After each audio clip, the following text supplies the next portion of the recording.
Randy Gentry, Here. Nancy Alsop, Here. Brenda Wilson, Here. David Thompson, Here. Brad Anderson, Here. Vicky Wager, Here. Steve Ellis. Here.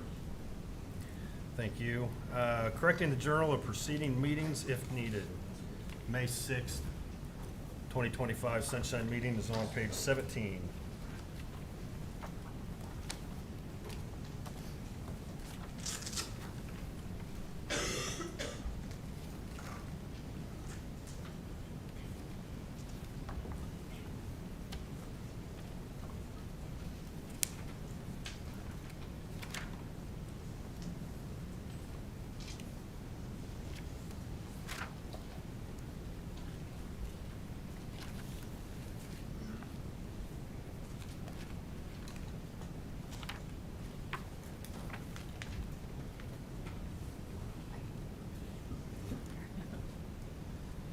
If there are any corrections, I will take them now. If not, I'll take a motion. I move to accept the minutes as written. Motion by Councilwoman Wilson, Second. second by Councilman Anderson. Those in favor say aye. Aye. Aye. Those opposed, motion passes. May 13th, 2025 meeting, on page 22.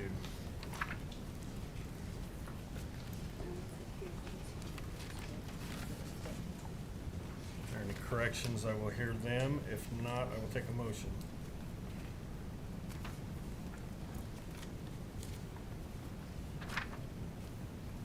I'll move to approve them. Motion by Councilwoman Wilson. Second. Second. Second by Councilman Anderson. Those in favor say aye. Aye. Aye. Those opposed? I abstained from this one because I wasn't here. You were absent. Yeah. Motion passes. Communications from elected officials, other officials, or agencies of the county.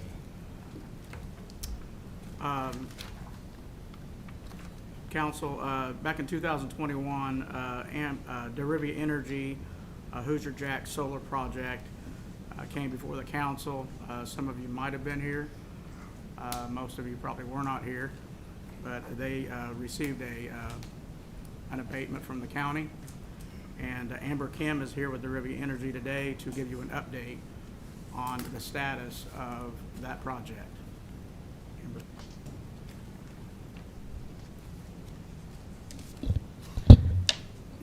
Hi, good afternoon.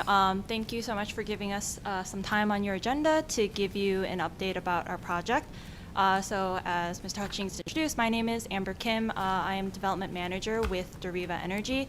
I'm here with some other members of the team, Patrick Walsh, also Development Manager, Patrick Smith, our Director of Engineering, as well as Nathan Hagerman, our Counsel. As he said, it's been a couple of years, so I'm excited to give you an update about our project and where it's at right now. So first, I want to take a minute to talk about the name change. As you may remember, back in 2021, we were Duke Energy Renewables with the Hoosier Jack Solar Project. So in 2023, 2 years ago, Duke Energy Renewables was acquired by Brookfield. So it's essentially the same people, but under new ownership.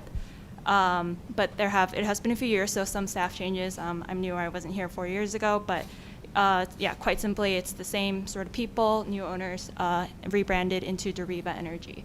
Derivia is developer, owner, operator of wind, solar storage projects across the country, as you can see on this map, where in there's 87 projects in operations or under construction, and we're in 18 different states.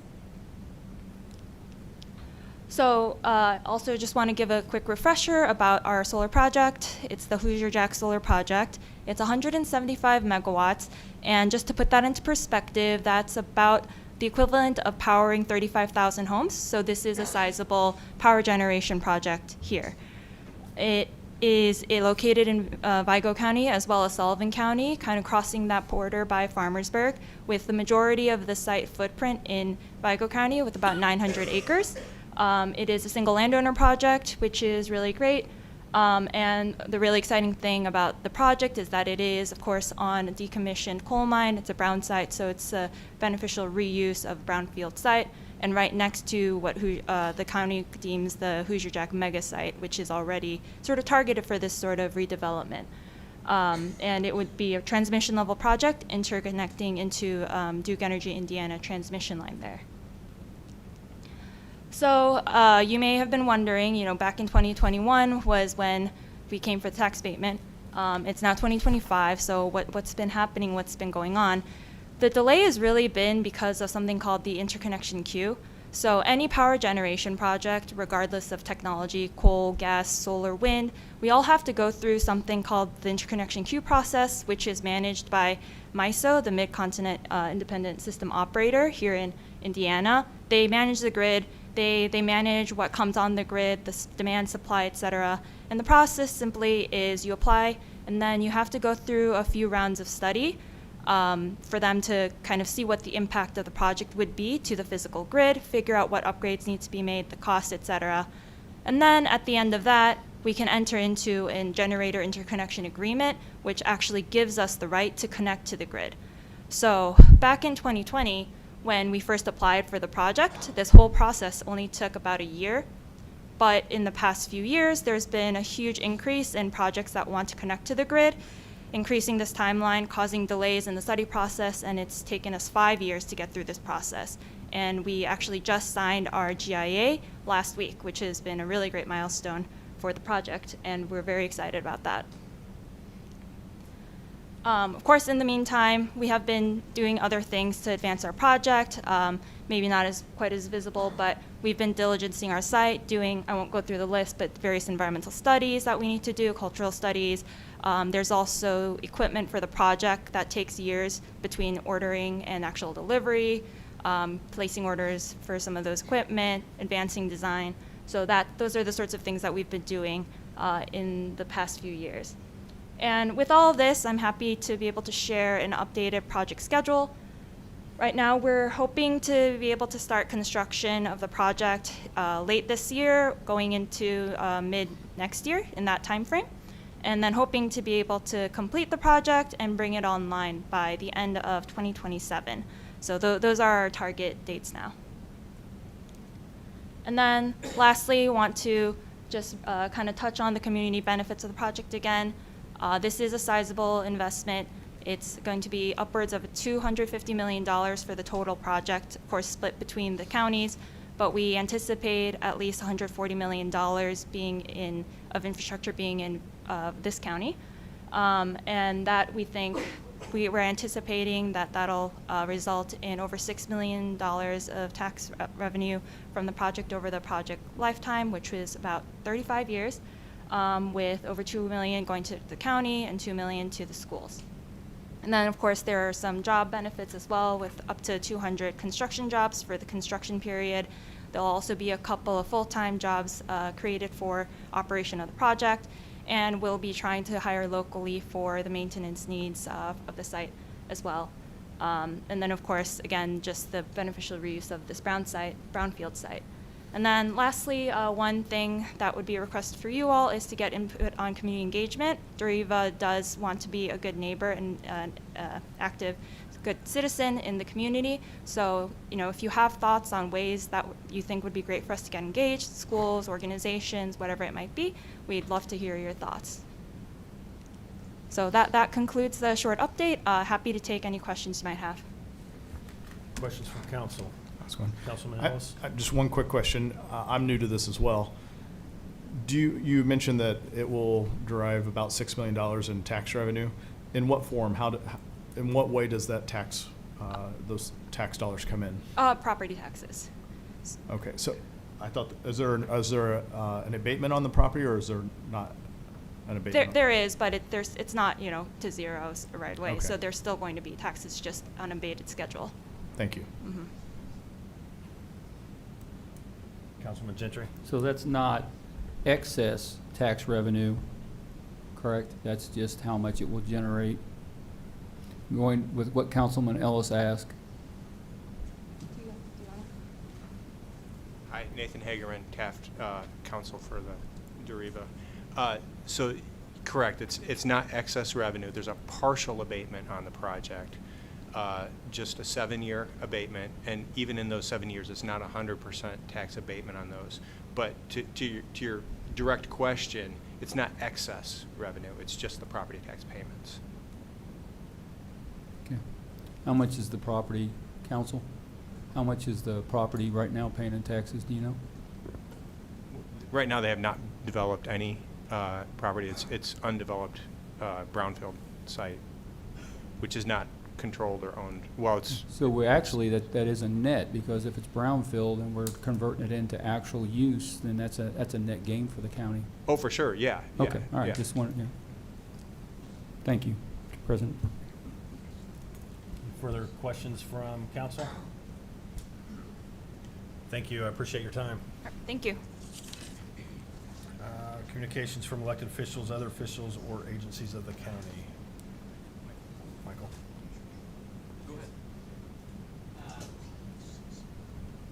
Thank you, Mr. President, members of the council. I just wanted to provide a brief update regarding the prior conversations that we have had regarding the adoption of Indiana Code 12-29-2-1.1, which was the legislation relevant to the community mental health centers.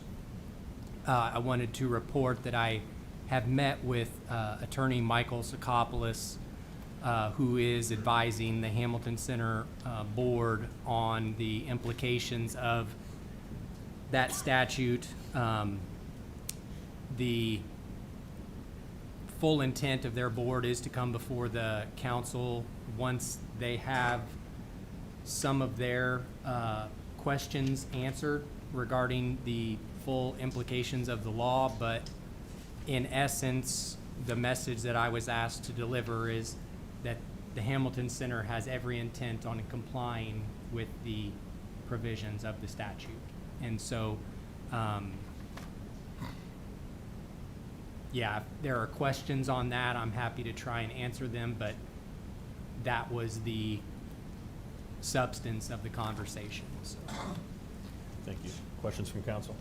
Councilman Gentry? Council, question in regards to those conversations. There's a million ways that they could technically comply. Thought of many of those myself. Did they give any insight as to their? Yeah, I mean,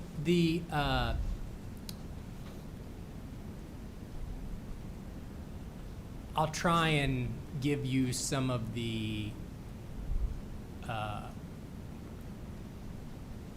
issues that were, brought up during the course of the conversation. There's a question of the statute references clinical staff. It exempts any clinical staff from the parameters of that statute. Well, there's not a definition in the law as to who meets the requirements of clinical staff, how much of your time can be dedicated to clinical as opposed to administrative before you cross that threshold, so to speak. And so what I can say, Councilman Gentry, is that they are trying to understand what it means for them, and they understand that it means something for a lot of people there. But at this juncture, it's not, for them to come now, their message was that it would seem like they're being evasive because they don't have full guidance from their council in Indianapolis as to what the legislature was trying to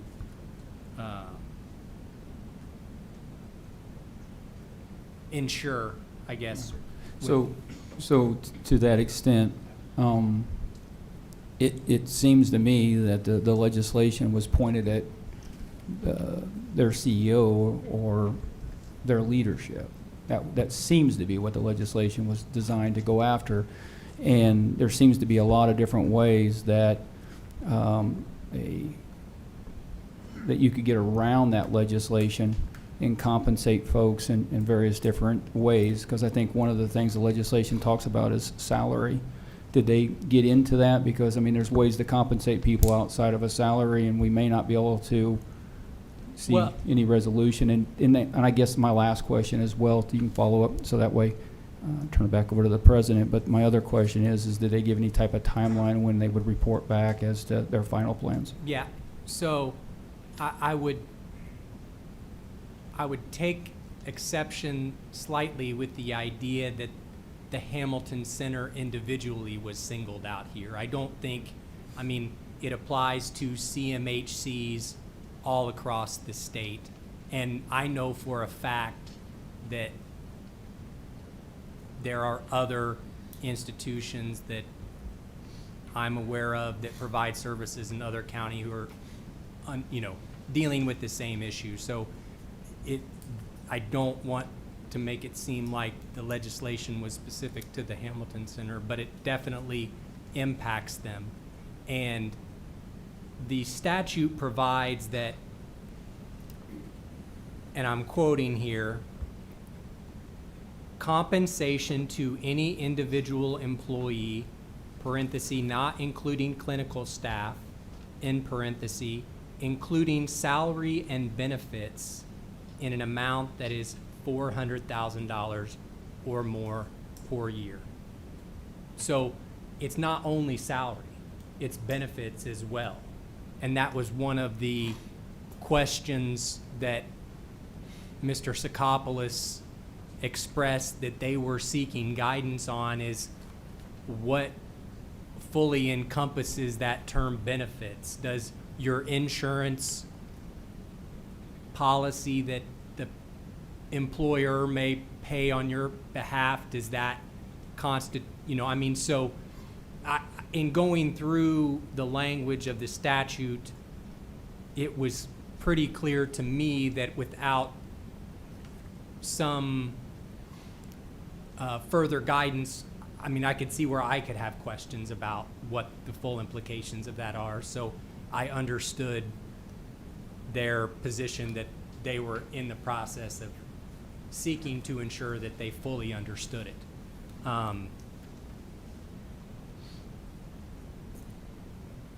I told them our schedule for, I told Mike our schedule that, my understanding was the budget committee, was looking at kind of that early August time frame, that we didn't have a planned council call in July. So August was the time frame that I gave Mike as far as, and I'll be talking with him, and any of you are welcome to call for an update whenever you wish, but I will be following up with him in that interim period. But I absolutely made it clear to him that, that the council is, wants to ensure that the law is going to be complied with in all respects, and I received assurances that that was their intent. So I just wanted to provide the council an update on that. Councilwoman Wilson? As I understand it, there's a July 1st deadline on this, though? Well, right? I think I think that is definitely at the beginning of this provision, but in another section it talks about January 1st, 2026. So, because I think, part of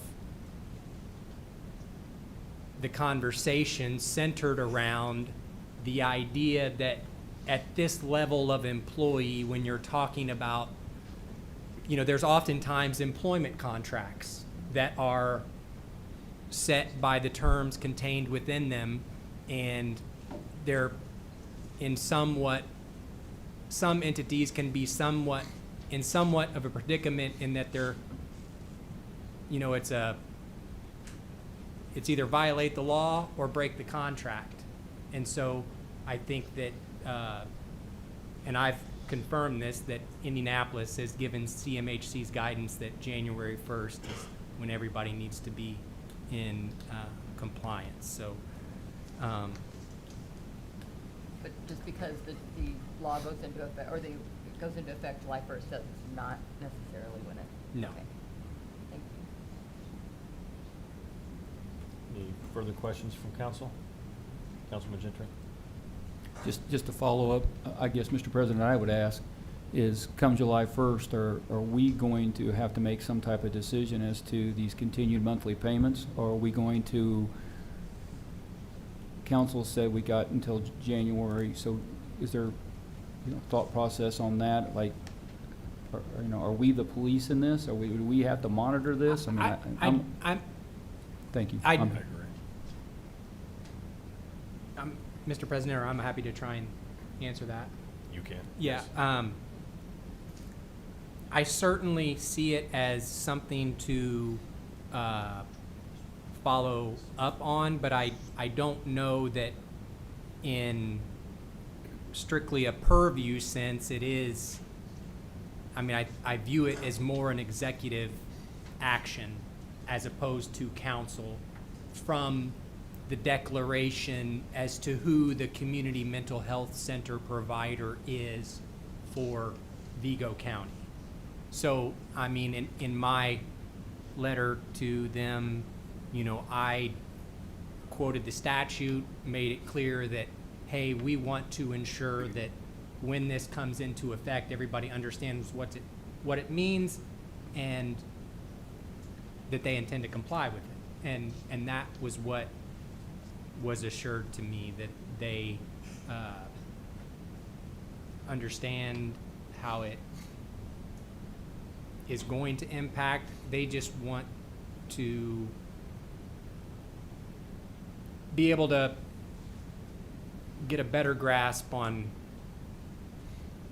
some of the undefined terms that are in the statute. So, I mean, I think it's well worth asking them to come back before you and follow up on, because it's a decision that's going to be made during the budget process. I mean, that is part of the commissioner's budget request to the council is who is going to be the CMHC and who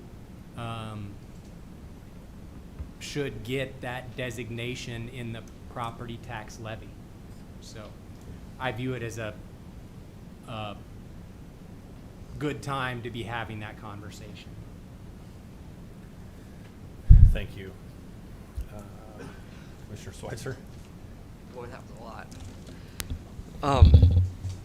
Just to capitalize on that a little bit, we can recommend somebody, but ultimately the DMHA and the state makes that decision of who the CMHC is. So just keep that in mind as well. Okay, just a couple things. Last Friday we had an employee meeting here with elected officials, appointed officials in this council chambers, and we had about 46 people come, which was a great turnout. We talked about some generic handbook policies and some stuff that's going on that the commissioners had seen, and I'm sure you guys had seen, and just some accountability things and stuff like that. So, recognizing that this handbook is from 2017, it's 8 years old now, we, the commissioners, along with CARE, will most likely be coming to the Budget Committee with some type of request to go through this, update it into post-COVID era workplace for county government. That being said, one of the underlying issues for most elected officials, appointed officials, and department heads is the morale in this building, which is terribly low.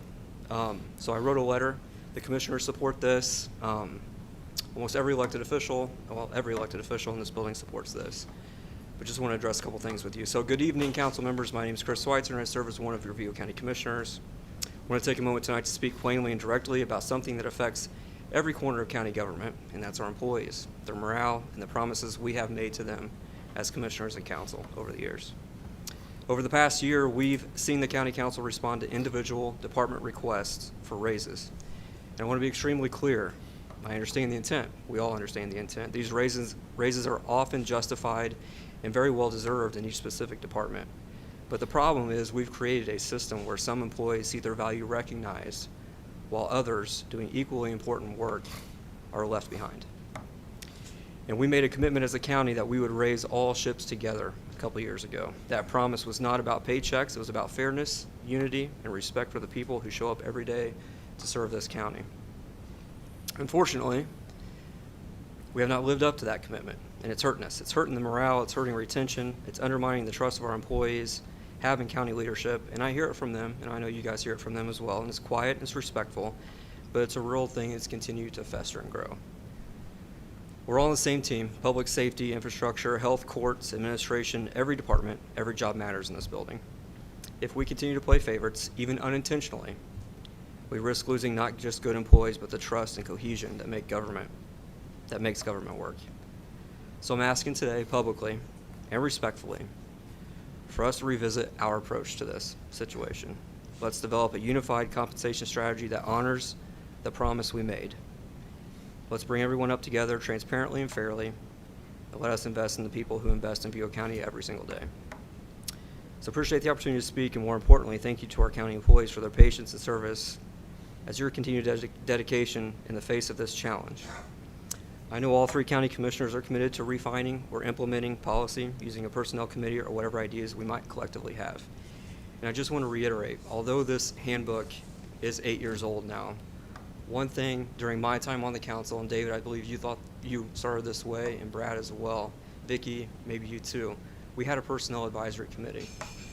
And there were 3 bullet points that we talked about, and this isn't something that this committee talks about other employees or what they're doing wrong or anything like that. It's just to review employee complaints about the handbook, monitoring our personnel policies within this building and within the handbook, and number 3 is assisting in development and implementation of a classification structure for salaries.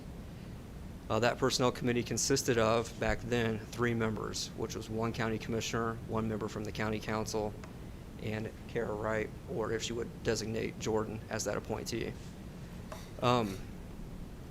We want to be able to help you. We want to be a solution to this problem. Every day we hear about Department A and Department B coming, and I know that's not what you guys wanted to do. It's not what we wanted to do, but that's what it has turned into. So if we can help in any way, we'd be glad to help. But we think the most important thing to do moving forward is just getting back to that personnel policy, meeting once a month, addressing WIS, who additionally worked with our handbook and created our handbook, and maybe go back to them and their system of compensation, and or going step and grade like we used to in the past. So if you guys have any questions, be happy to answer. If not, we're here all day and be happy to work with you. Councilman Gentry.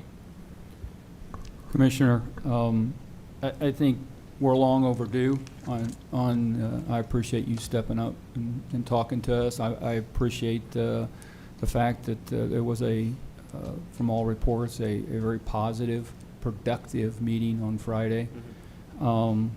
I think that what I've been saying since day one that I've been on the council is that we can't do this piecemeal, that every action has negative somewhere else. We can do positive things, and I've supported the idea that the promise made some 3 years ago that our employees get the midpoint.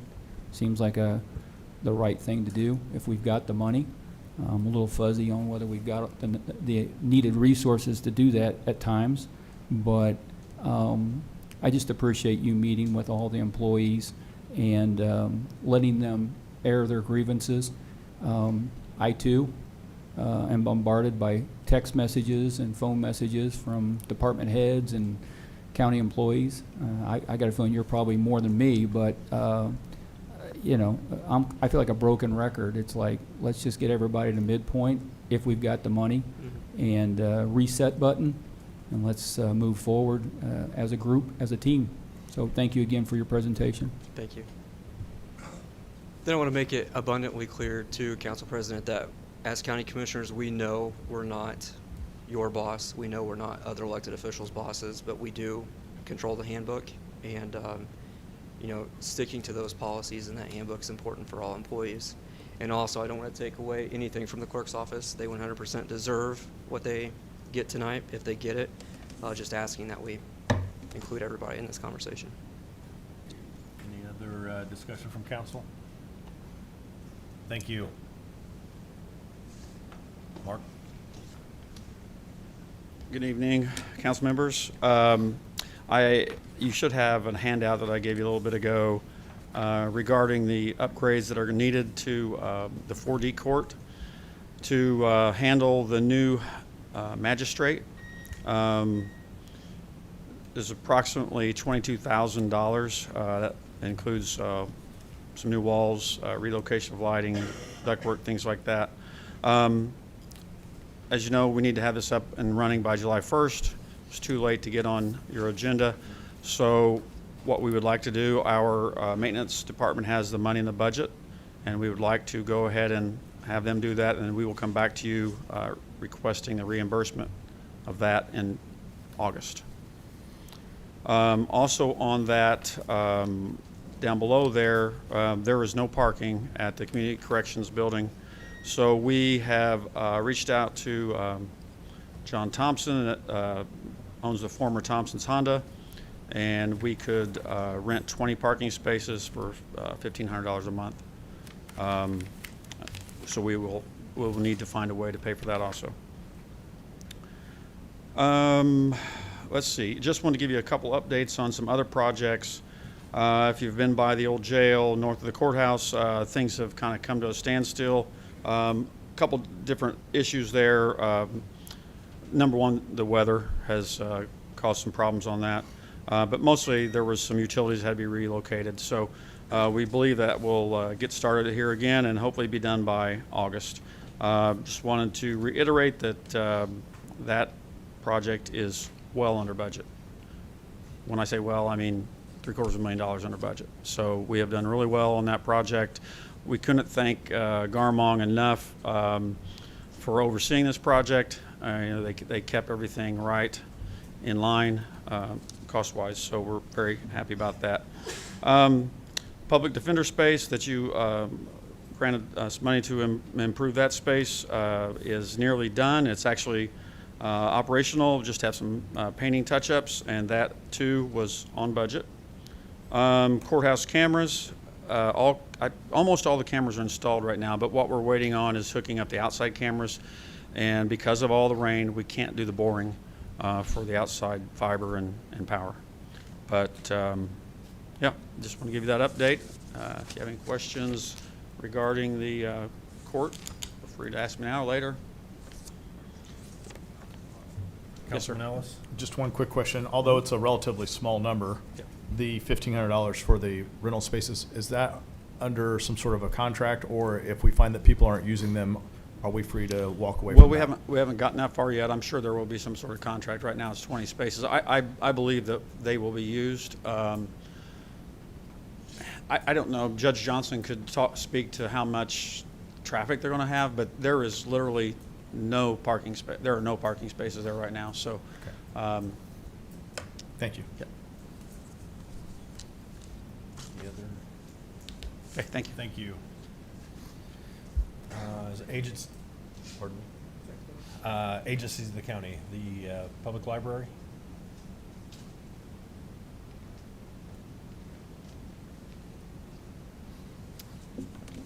Thank you for your time this evening. My name is Jordan Orwig. I am the interim executive director at the Vigo County Public Library. I am here with Mr. Tom Bogigian, who is one of our newly appointed board members at our library, and we wanted to just kind of give you a little update on our 12 Points branch that was opened up on October 28th, 2024.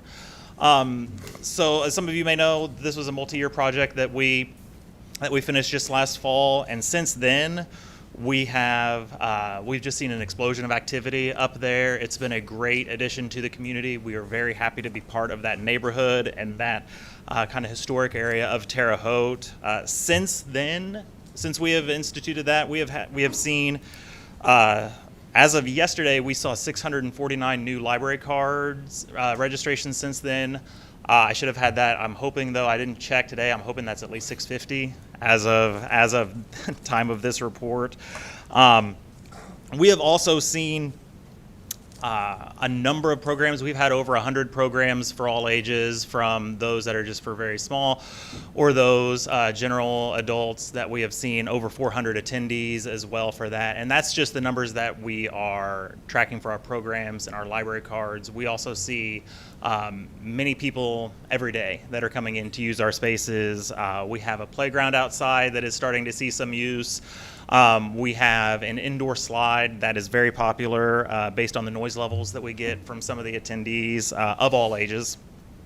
We have multiple meeting rooms, some from upstairs and some in our lower areas. We have family areas.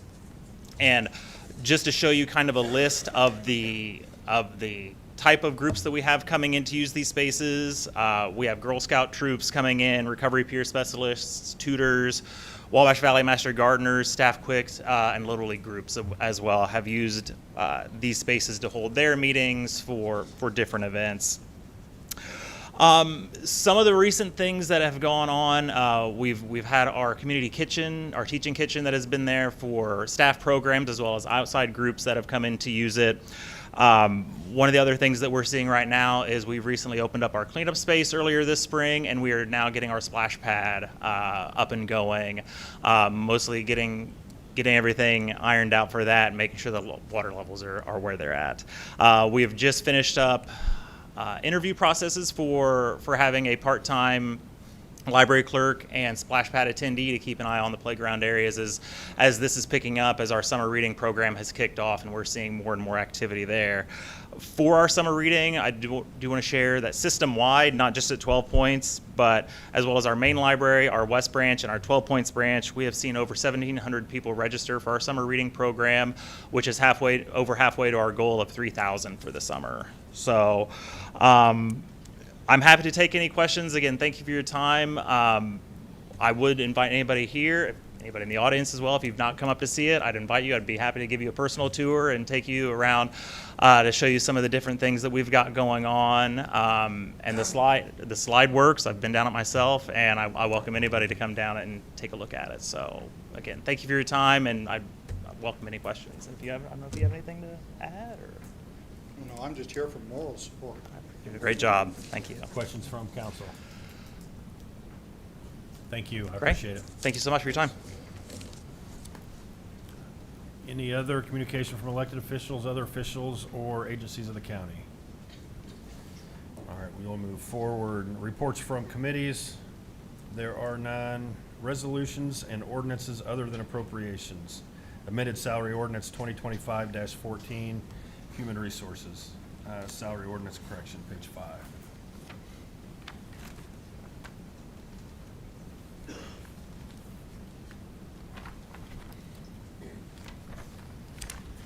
Hello again. Do you want me to run over it again, or do you Are there, have any questions? Or I think we all know. Are there questions from council? Kara, is your mic on? Is it? I believe so. Okay. I'm just short. All right, Sorry. All right, sorry. All right. So, a lot of discussion in regards to documents. I reached out to you in your office to help me understand the numbers. And looking at the way that the budget played out, the documents that your office provided showed that the GIS, and this is specific to the GIS director, showed that the 2025 base salary was $69,207, and that the salary ordinance for 2025 was in error at $68,403.80. A couple of things. Last meeting, it was my opinion, I've reviewed it, but I don't know. I thought you were telling us that the GIS director was being compensated correctly, that this was nothing more than a clerical error that we needed to correct. But as we dug a little deeper, and you can address that as well, it shows that the requested motion tonight would be to move the GIS director to $71,282.93. There was some email traffic that originated back when the GIS director questioned the amount that he was being paid, and he has provided documentation that he truly did go down. He went from the 69,000 20680 to 68,403.92. So the first question, and I've got several, so let's start with that one, Okay. is the statement that you made last month that he was being paid correctly. He's not being paid correctly right now. Is that correct? No, he's not being paid correctly. Okay, all right. Now, the follow-up to that is that he was, after the Baker-Tilly study, of course, this predates my time, so far from an expert, but I'm asking you because you are the expert. So it looks to me as if he was grandfathered in. So he was actually paid more than the 25% of pay grade and was grandfathered in and was apparently frozen at the 69,203.73. The numbers, the No. pennies don't all add up. But so in regards to that, correct or not correct? No, there was no freezing of anyone's salary. The raises that came through were cost of living raises, not catch-up raises. So everybody, wherever you sat, got the 3%. Okay. Not necessarily my question. My question was is that the 69,203.73 should have added 3%, and that so we doubled up on the error. The error, we need to get him to 71,282.93. Correct. And so it would be my opinion that to do that, we would need an appropriation, because I'm looking at the budget numbers, I'm looking at the salary ordinance, and to get this correct once and for all, we would truly need to make an appropriation to get into 71. It was already budgeted for the 71, though. Okay, so, and that's the question I have, because the paperwork that your office provided, and again, I just want to make sure it's right. I don't want to do this 3 times, we don't have to. No. So the point is that the statement of compensation, that the document that you gave me Yeah. shows me 69,207. I think this got cut off. There's more to it. I Okay. didn't realize that when it got put into the email, that not all of it is there. The added 3% is on the end here. Okay? I didn't realize it until just now when I was looking at it, that there are some columns missing. Okay, So it so- is actually budgeted for the 71,280. All right. Perfect. That Sorry, I and I couldn't can give see you that so I tomorrow did if that. you'd like it. I just No. didn't realize that last I just wanted to make couple sure that it columns was correct, gone. that if we make the proper motion to Yes. correct this, Yes. rather than make 3 motions Yeah. or come No. back later to try to fix something that we've fixed. Yeah. So, No. all right. Mr. President, thank you. Thank you. Any further questions from council? Juvenile court, any questions concerning the change positions? All right, hearing none, I will take a motion. Motion by Councilwoman Wilson, Second. second by Councilman Gentry. Roll call vote, please. Randy Gentry, Aye. Nancy Alsop, Aye. Brenda Wilson, Aye. Steve Ellis, Aye. Vicky Wager, Aye. Brad Anderson, Aye. David Thompson. Aye. Motion passes 7-0. Thank you. Thank you. Ordinances related to appropriations. Amended salary ordinance 2025-15, Vigo County Courts mandate order. Page 7 of our book. Mr. President, members of the council, this is the amended salary ordinance related to the judicial mandate proceeding. If you'll recall, we had a special council call to discuss this. I'm happy to answer any questions that we didn't address last week. Questions from President. council? Councilman Gentry? So I have one question and I have a comment. Sure. Mr. Wright, if this council votes this down tonight, if I read correctly, even though the 4 members of this body voted at a special call meeting and signed the actual document, if this council would vote not to appropriate this money, that agreement would be null and void. Is that correct? Yes. Mr. President, I'm going to say a few things in regards to this appropriation. I really, really think that this entire process has really done the taxpayers wrong. I think that there has been an extreme amount of judicial overreach, and I would almost classify it as a weaponization of the law. The law seemingly was designed to prevent this body or other similar bodies from defunding a court and making the court unable to do their job. Our local judges seem to have had some difficulties with previous councils. And in that process, they opted to take what I consider the nuclear path forward. And they sued this council at the cost to the taxpayers. Nothing makes sense about this. At the end of the day, there's a clause within this law, and that law says that any mandate made by the judicial body must be reasonable. I've been through several meetings. Unfortunately, I was not notified of an executive session whereby I had additional information that I wanted to share. Didn't get notice of that. I filed my complaint with both our council and our president. The error was made.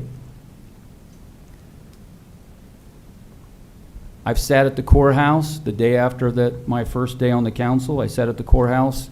We rotated various different council members. We tried to mediate this. At the end of that day, the judges packed up and walked out, basically said that if we're not going to get what we want, we're done for the day. I just want to make a note to the taxpayers of this community that the members of the council that were there that day continued to sit at the courthouse until the judges got up and left. This is not an issue whereby I don't care about the employees or the staff of the county judicial system. Those employees are state employees funded by the county. At a time whereby the state is cutting the budgets across the board, 5%. I've had a colleague at the treasurer's office that has been notified that they will not be employed after June 30th solely because we cannot make payroll because of the cuts to our budget.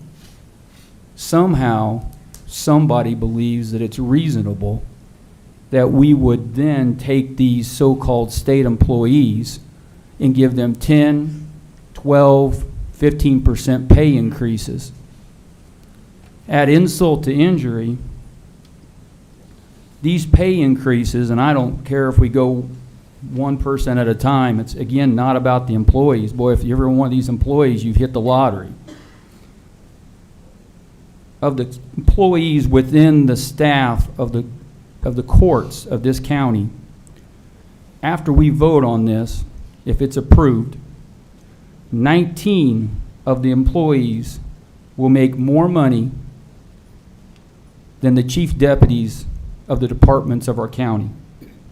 An additional 12 will be within $3,000 of what a chief deputy makes. I'm all about fairness. I'm in the voice as well as Commissioner Schweitzer talking about let's keep this fair. This isn't fair.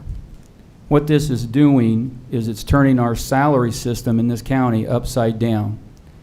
Seems like we want to agree to this because we're running up a very large legal bill because the judges collectively hired an attorney out of Indianapolis.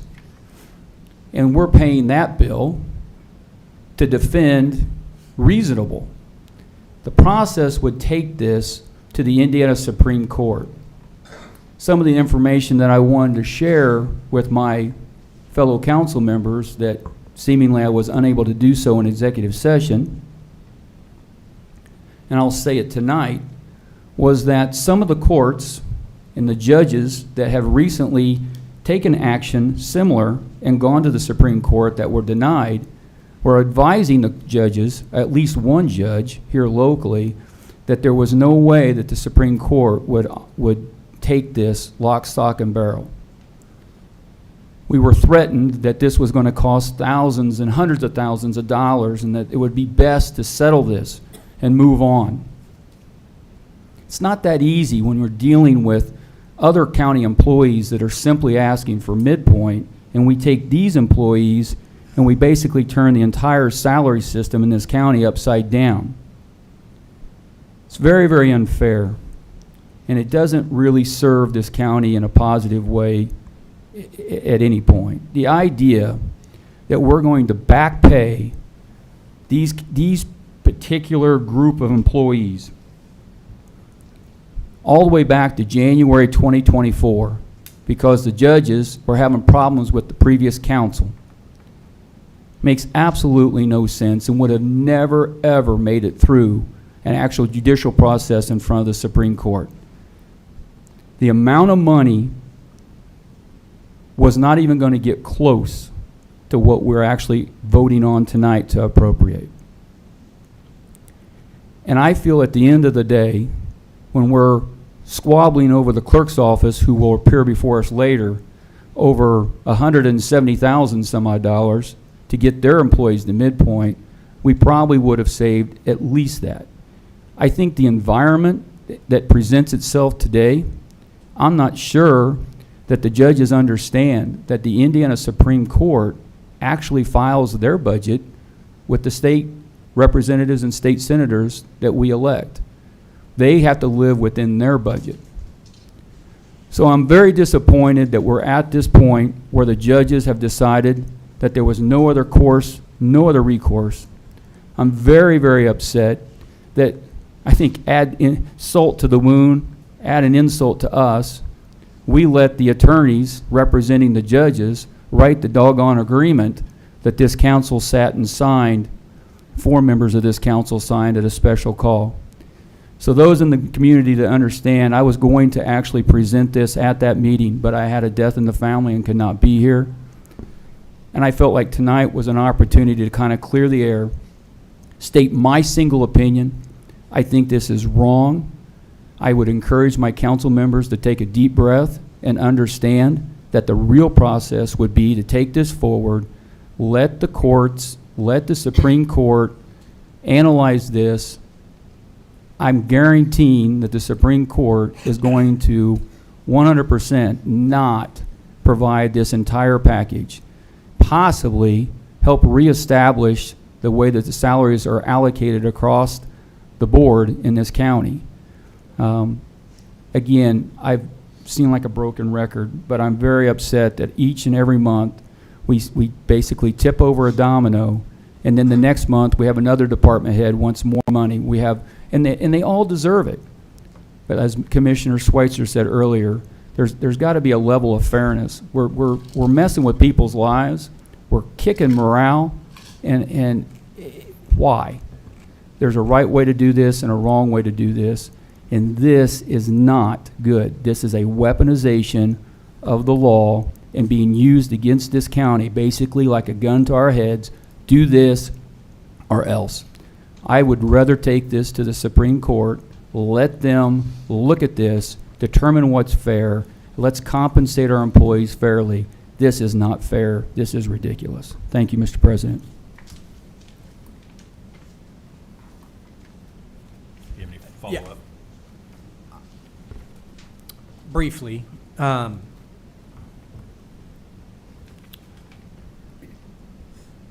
first of all, I think I'd say the idea that there was some sort of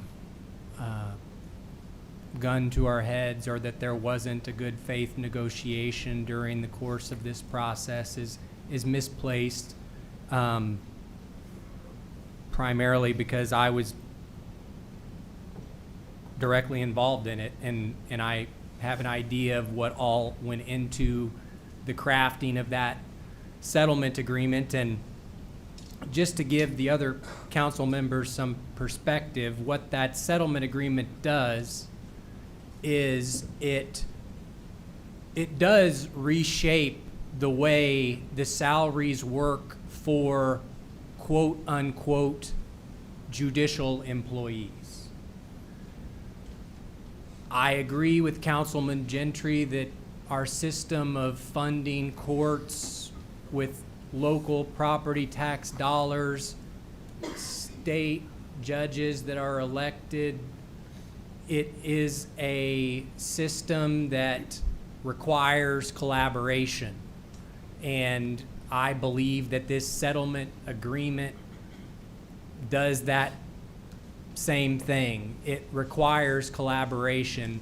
What it does do is takes the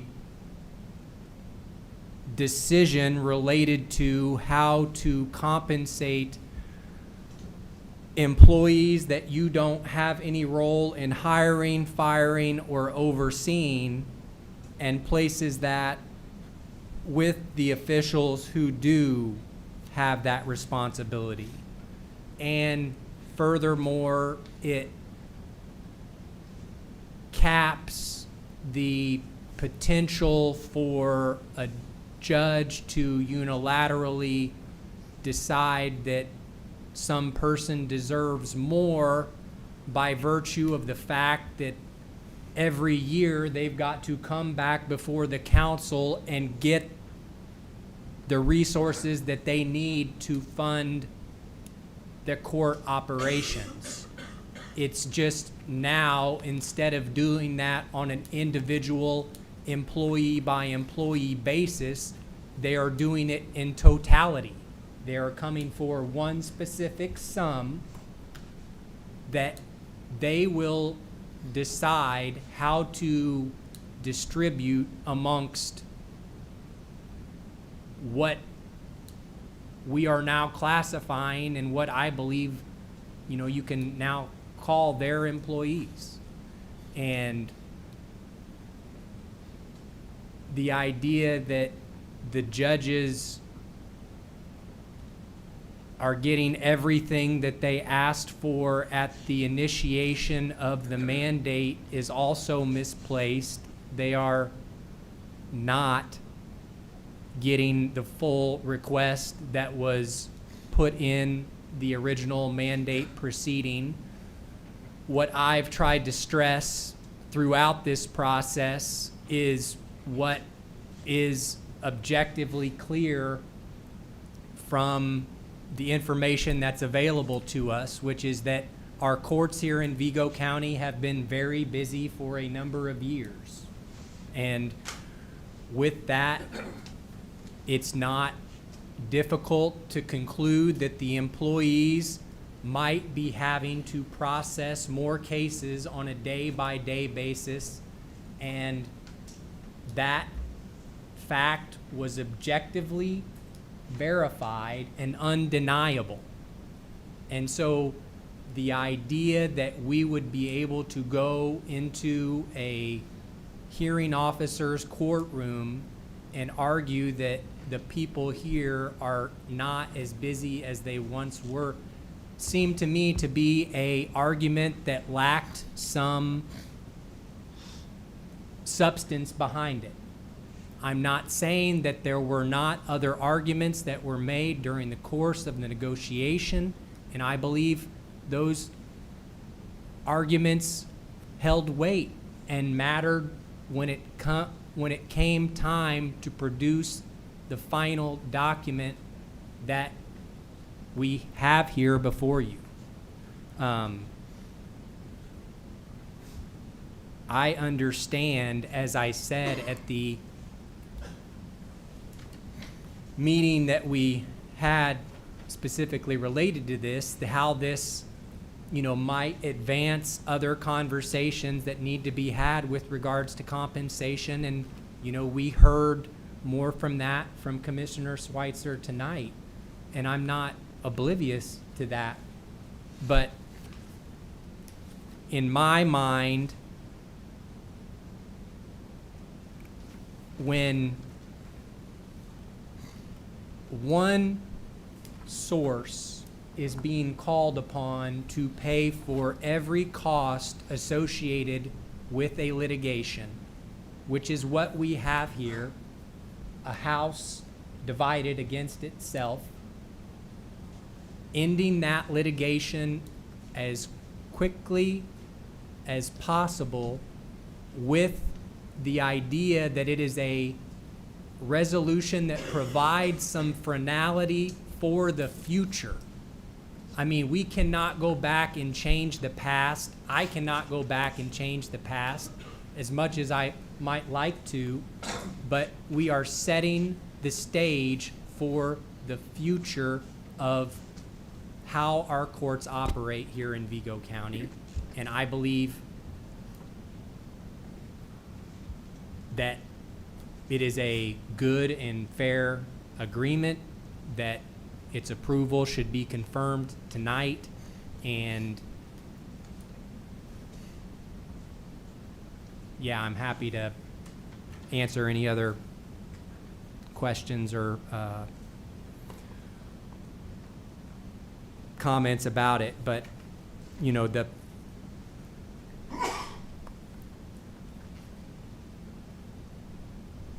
rule that was used, I mean, it exists there for a reason. I don't, you know, weaponization, that is a term that connotates something different than using a rule that exists in the Indiana Rules of Trial Procedure. I agree, it's, you know, got generalized language in it that, you know, can cut both ways, but I think it was, you know, the judiciary is different in that regard. No other entity has that capacity. And so to say that them using that is weaponized, I mean, it's there for, you know, what I consider a legitimate purpose, and I don't think it was weaponized in this instance. It was just got to a point where there didn't appear to be any other recourse. And I understand with the new members on this council how that can seem unfair for it to be thrust upon you at the initial stages of your term. But there's a lot of backstory there that, yeah, gives myself personally a lot more context, I guess. Thank you. Mr. Commissioner President. Morris? Stand by, sorry. Oh. Go ahead, Mike. May I say something? Sure. Thank you, Mr. Wright, for your advocacy for this agreement. This settlement, I just returned from Indianapolis and I was reviewing it with an attorney over there. This thing is atrocious. That's just all there is to it. There's certainly separation of power and what have you, but this agreement is just atrocious. Councilman Waker. I would say that, you know, it's shocking. It's shocking what happens when you're sitting here in western Indiana on the little old county council, and the judges throw a lawsuit on you. And it's all the big judges, you know, and whammo, they deliver this lawsuit and say, pay up. You know, we're in charge of keeping the bills down that the taxpayers have to pay. And then you find out that you don't know you got to pay for your lawyer, you got to pay for their lawyer. So they go to Indianapolis and they get the biggest, meanest damn lawyer that they can find, the most expensive lawyer. And the clock starts ticking right then when they hire that lawyer. So our responsibility is to the taxpayers. And we don't want to run up the bill on anybody, because we got all the other county employees to pay. And don't want to raise taxes. Above all, don't want to raise taxes and want to be able to pay all the employees. And the clock's ticking and ticking and ticking. And, you know, so the big expensive lawyer, he's setting meetings and, you know, I mean, Mike's working his butt off. Can I say butt without getting in trouble? I was going to say ass, but I knew I'd get in trouble if I said that. And it was really hard. It was really, really complicated. And so, you know, Mike had to go get some guy that knew about all that mandate stuff, because we don't get very many mandates here. And clock's ticking. And so then we got the new folks on the council, and so they had to pick up on it. And so, you know, we got a settlement to try to keep from having to sell the dome off the courthouse to pay the damn bill. And that's how it all came about, and that's how mandates work. And you know, we didn't know, like Gone with the Wind, we don't know nothing about birthing no babies. That was how we settled the mandate, as cheaply as we could without having to raise taxes to do it. And it was scary as it could be. And we want to be able to pay those people that work in the courts, but we won't be able to pay the clerks that do all the work for the courts, and everybody else that does all the work too. And I think we're going to have a yard sale to get through this. It's pretty tough. So, you know, we didn't do it because we didn't know what we were doing. We did have to hire a lawyer, and we got the best one we could find. And David and Brad and Randy, we all worked hard on it, and Brenda, we all worked hard. So we rode the boat as hard as we could. That was that. Mr. President, whenever everyone's done, by rule, I would like to have a follow-up, but I understand by rule I have to let the other council complete, sir. Yes. Any further questions from council? Councilman Gentry? By rule, I get one rebuttal, one more thought. I wasn't going to go there, but I think that it's very important that the public understands this, is that two council members, a minimum of two council members, ask for outside counsel with an expertise dealing with mandates. By Council Member Weger's comments, no, none of us have any idea of how to maneuver this type of procedure where it's a constitutional fight between the judicial body and essentially the financial body of the county. I asked for that. I also contacted Mr. Wright.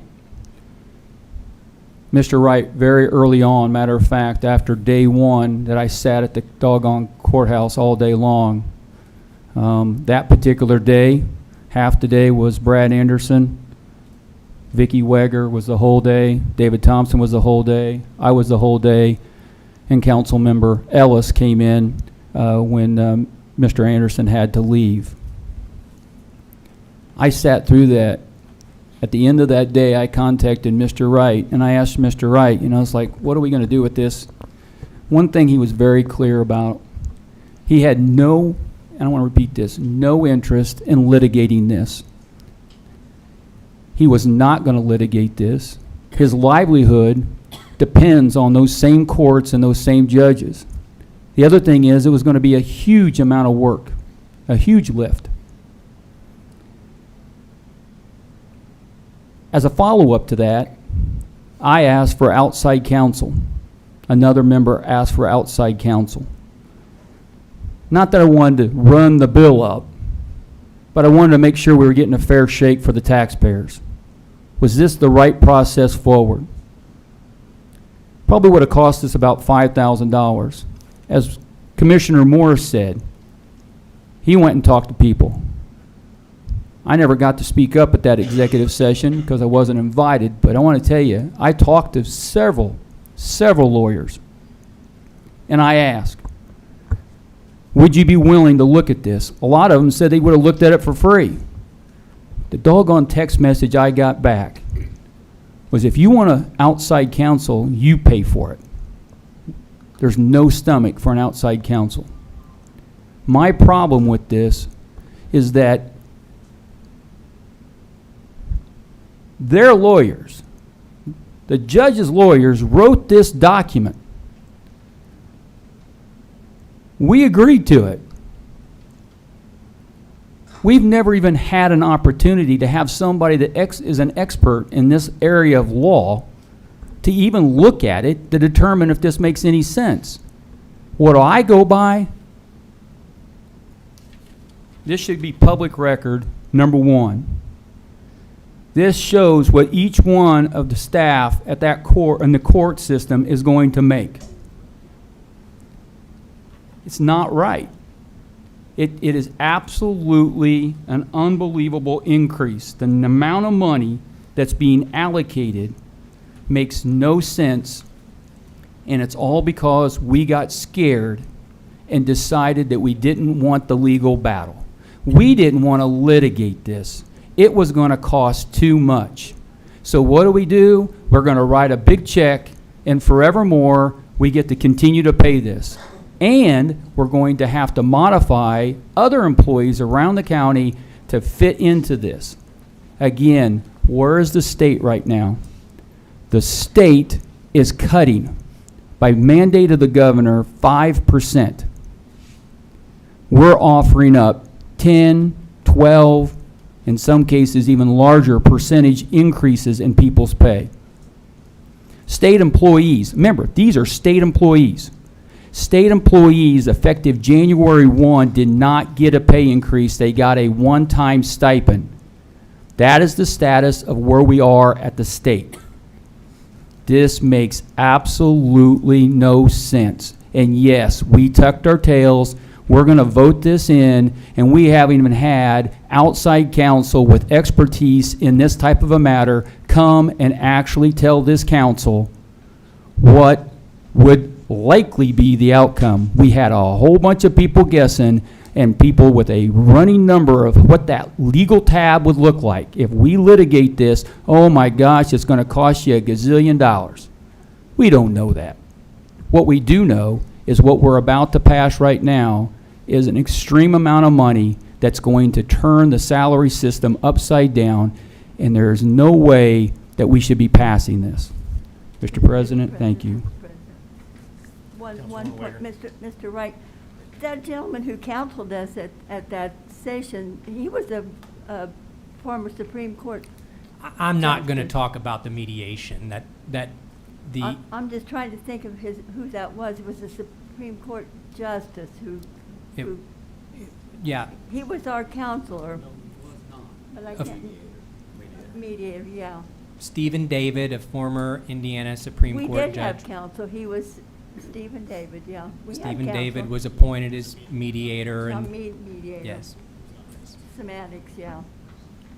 And but here's the thing: we had to pay for the lawyers for the judges, you know, and so you know the longer it went, the higher the bill got, and the Supreme Court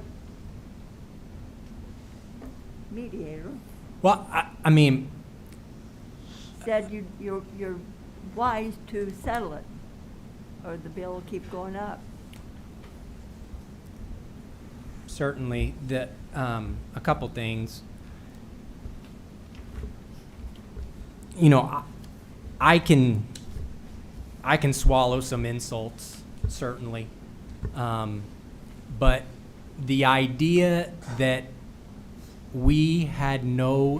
that the council had no input in the crafting of this agreement is insulting to me on a personal level. And we had every opportunity to go over the language line by line, inserted language to ensure that there were protections in place. I don't know who Commissioner Morris talked to. I'd love to know, but you know, I know I am not a regular advocate in the Indiana Supreme Court. The idea that I did not read every mandate order that had been issued in the last 15 years after this lawsuit came about is insulting to me. So, you know, I explained from the outset what my role in this process was going to be. I made it clear, crystal clear, to anybody involved that if there was a desire for outside counsel to get involved, that was a welcome conversation. I never once advocated against it. I had no desire to be directly involved in the litigation from the outset. But in this profession, we don't get to pick our cases when we have institutional clients, and so that's what I had to do. And I could tell you from inception to the final step what every stage in the mandate process is. And I felt like I fully explained that on numerous occasions, trying to help everybody understand what all would go into that. I have no desire to do it all over again, but my point still remains that this was a good faith negotiation. The settlement agreement incorporates protections for the council to ensure that there's not a unilateral lever that any entity can throw to set salaries without consequence or without review. And all the agreement does is put the purview of who's got the most experience, got the most capacity, what have you, into the basket of the people who supervise them. And from my perception, at least, that was a welcome goal from the council's perspective, was to, if they wanted that responsibility with the protections that we had in place, let them have it. And that's what the agreement does. And yeah, I really don't have much more else to say on it. Judge Johnson? Charles Johnson, Vigo County Division 1. I'm not going to get into anything concerning the confidential statements that were made during the settlement agreement. I would just like to state that I know from personal experience Mr. Wright went back and forth multiple times with our attorneys working on language for the settlement agreement. I know we got multiple things that were changed. There were multiple things that were updated or addressed in our communications after the settlement agreement was worked, so the language was specified and agreed upon by both parties. Secondly, our staff does everything to run these courts.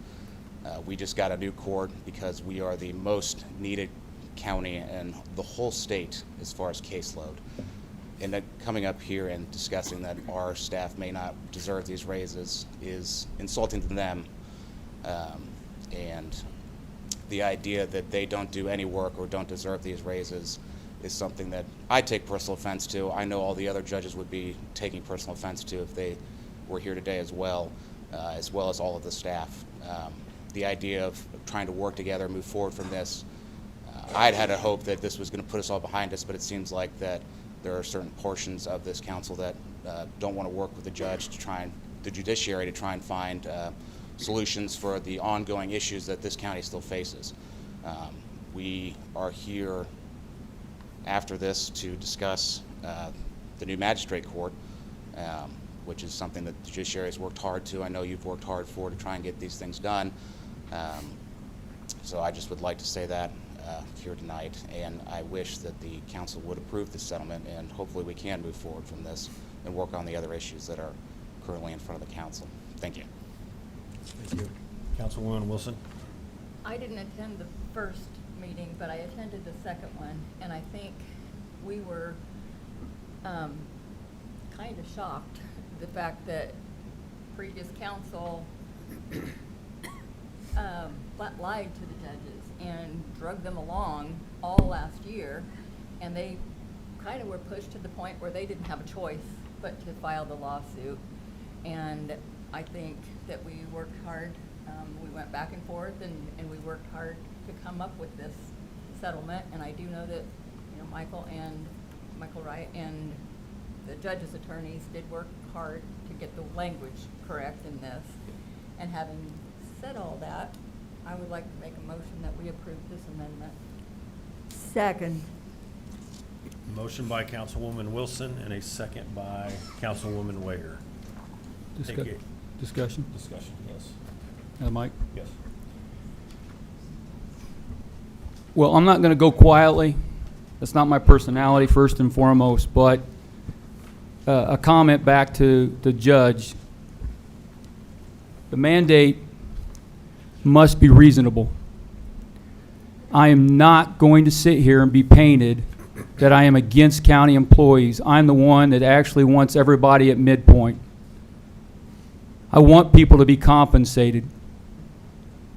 And so I would say to you, Judge, as well as any judge, that reasonable, working with the council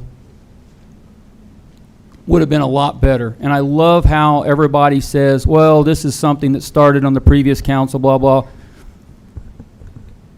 That's great. That's great that it started on the previous council, but there's several people up here that sat on that council. Some of them have spoke up tonight. The problem that I have is that this continues to be unreasonable. And again, there's a lot of stuff that we can debate, but at the end of the day, these numbers and the compensation that we're making to these employees, it's not about the employees. It's not the emotional issue.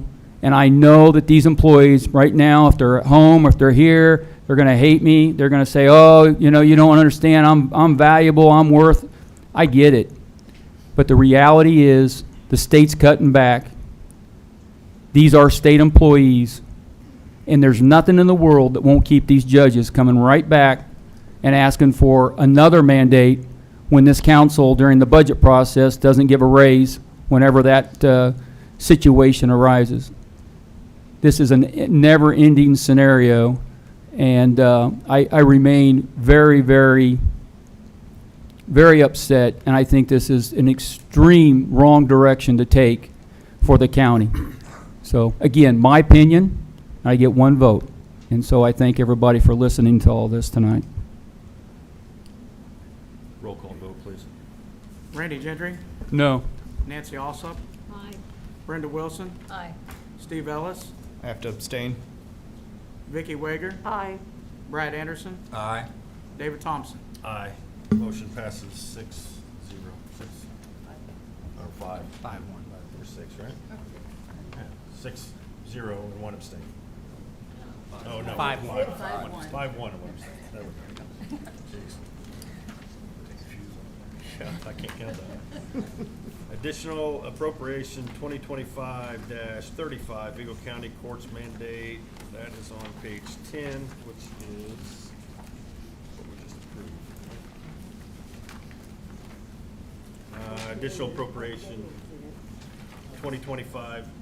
This one's the salary. The additional Okay, you appropriation. gotta do it. 35. Additional appropriation 2025-35, Vigo County Courts mandate adjusted pay. So this funds it, correct? Is that what you said? Yeah. Yes, Mr. President, that's exactly right. This funds the new salary ordinance. We'll take a motion. Sir, I'd like to speak? Sure. I would like anybody that's watching this, anybody that's present tonight, to ask for a copy. It's public record as to the actual increases that we're appropriating per person. I think it's important that people understand exactly how much we're paying. I think the morale situation is going to go into the toilet because I think we've got chief deputies that now are going to be outpaid by the judicial court staff. Thank you, sir. I'll accept a motion. Move to approve. Move to approve by Councilwoman Wilson, Second. second by Councilwoman Wager. Any discussion? Roll call vote, please. Randy Gentry, No. Nancy Alsop, Brenda Wilson, Aye.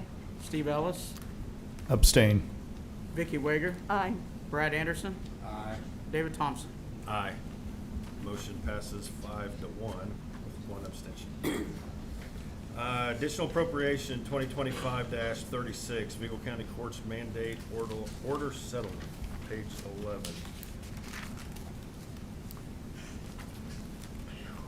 So this is the other portion of the settlement. You can see the breakout at the top of page 11. But I'm happy to answer any questions related to this. Questions from council? This is directed at council. Council, is this the portion that is the new salary set, or is this the retroactive to January 2024? Which part is this we're voting on? And neither. Nothing was retroactive to January 2024. Nothing is retroactive to January 2024. You We're want not going back and paying employees a stipend out of this? Because I've got a printout. This is a stipend. I would agree with that. It So we in no way agreed. relates back to we January 1st, agreed legally 2024. that we wouldn't call it a retroactive pay. We're just handing an extra bonus check to everybody. Because there's a certain part of it that you've got a salary. So moving forward, we're giving the courts this big lump sum, and they can divvy it up. I've got a printout here that says the courts have allocated settlement allocations per person, but that's not to the salary.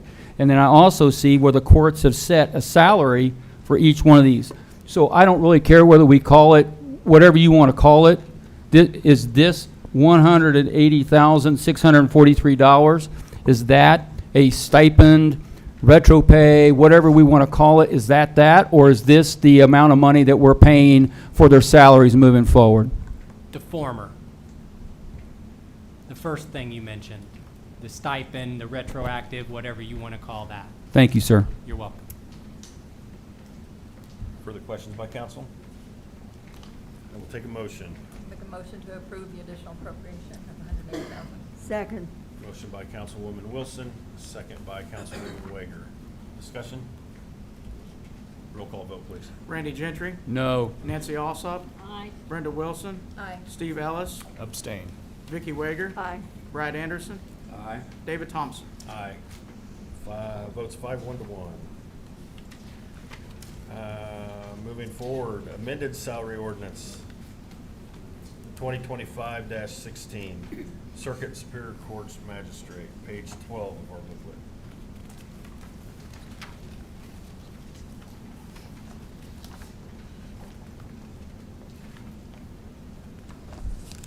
So again, here requesting the appropriations for the new magistrate position, as we went over at the last hearing date.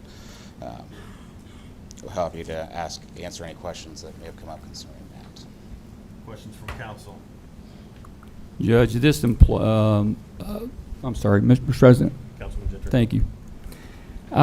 Judge, the salaries that are going to the court reporters, this is based off of the agreed upon modifications to the salaries. Is that correct? That's correct.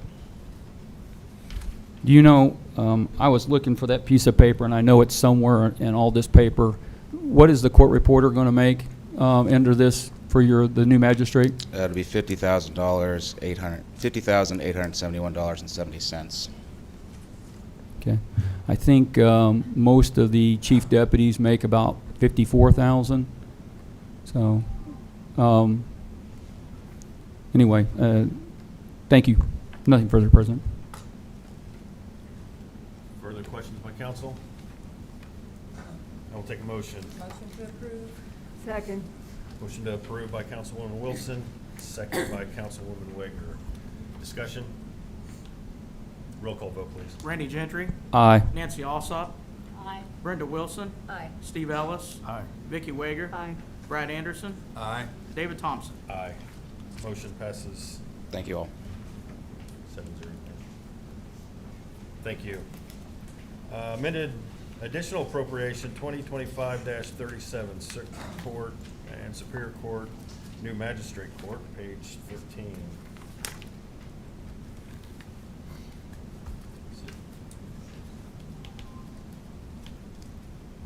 Any questions from council? This is just another breakout, right? 2 parts, same thing? Yes. I'll make a motion to approve. Second. Motion approved by Councilman Gentry, second by Councilwoman Wilson. Discussion? Roll call vote, please. Randy Gentry. Aye. Nancy Alsop. Aye. Brenda Wilson. Aye. Steve Ellis. Aye. Vicky Wager. Aye. Brad Anderson. Aye. David Thompson. Aye. Motion passes 7-0. Amended salary ordinance 2025-17, Clerk's Office, pay increase. Page 14 of our booklet.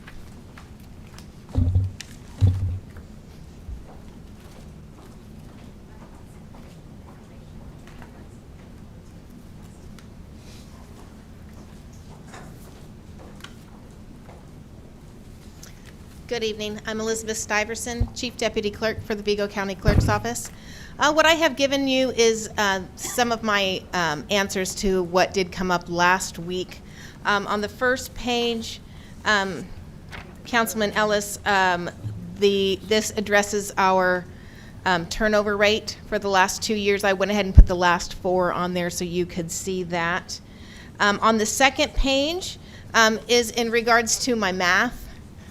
The math was right. It is not the number that you have. My math was right for how I was calculating it. What the proper way to calculate it is, I don't know. But the amount that you gave me, the 2428, that was 3% increase. So I showed you on here, it does have the math that we broke down with the 4% increase that we got in 2024 after the Baker Tilly study, and then the 3% for 2025. That is where our numbers came from. We do want the midpoint with the 2 raises that were given, whatever that correct number is and however that should properly be calculated. But I did want to make that note that that's how I got to my numbers, was by adding the 4% and then the 3%. I did want to also clarify a little bit on our bond that we have, our CD, that we do collect interest payments on, and we turn that into the council. That is not something that we're required to do. We do, since we are holding on to so much money, like I explained last week, from bonds and different things like that. The best thing to do with it is to invest it. That way we can get some of that money back and get it to the council. That's why we do it. We are not required to. It does take us additional time, additional energy. We call around and make sure we are getting the best rates. But it's not something that we have to do. It's something that we do because it's the right thing to do. And however you vote tonight, we will continue to do that because it's the right thing to do. But I did want to clarify that it's not something that is required of us. We just do that. One thing I want to touch on briefly before you guys vote, when I look back at this salary, I don't want to say a fight, but I don't know what else to call it, that we have been in now for a very, very long time. A lot of you were not here at that point. This all started when the clerk's office was making $18.09 an hour, and Brad Newman, the clerk at that time, came to the council and asked to bring the clerks up to $20 an hour. At that time, I believe that the court staff were making between $22 and $25 an hour. We were asking that the clerks be raised to $20 an hour to try to keep us from losing so many employees. I did go back and I pulled quite a few of the minutes from the prior council meetings. Don't worry, I'm not going to read them. I'm not going to even dive into them that much, but I want you to see how many times we've been here. The first one that I pulled was from June of 2021. I believe that is the one where we were asking for $20 an hour. At that one, we were basically told that the council didn't agree with us. Not necessarily that they didn't agree, that they didn't have enough information. This is when the whole idea of the Baker Tilly study came about. That we had the study prior, before my time with WIS, and I believe that somehow that ball got dropped and nobody continued following up on those things, so the numbers became outdated. So they decided they wanted to do this Baker Tilly study because nobody knows what everybody else is doing. You guys cannot make an informed decision because you don't know day in, day out what my office does and every other office in this county.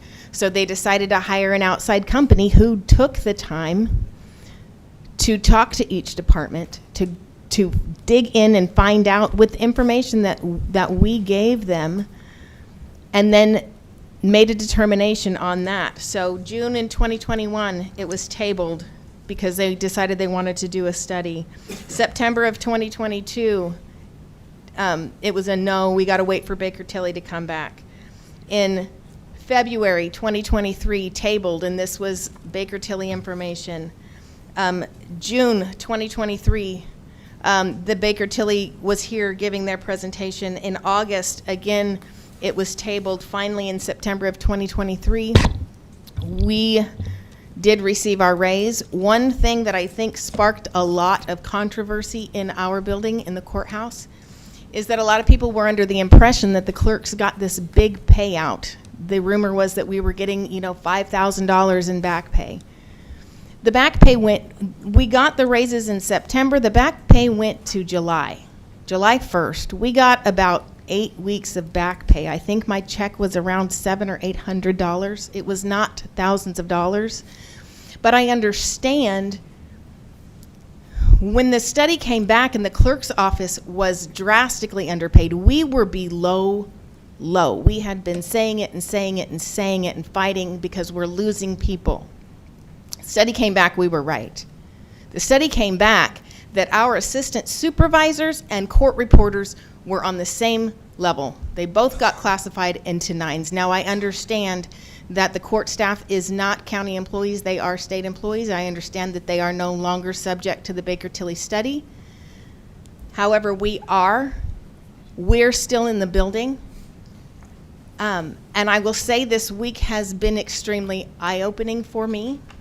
I have had some people reach out that have been incredibly encouraging. I have also heard a lot of really, really nasty stuff going around the courthouse about my staff.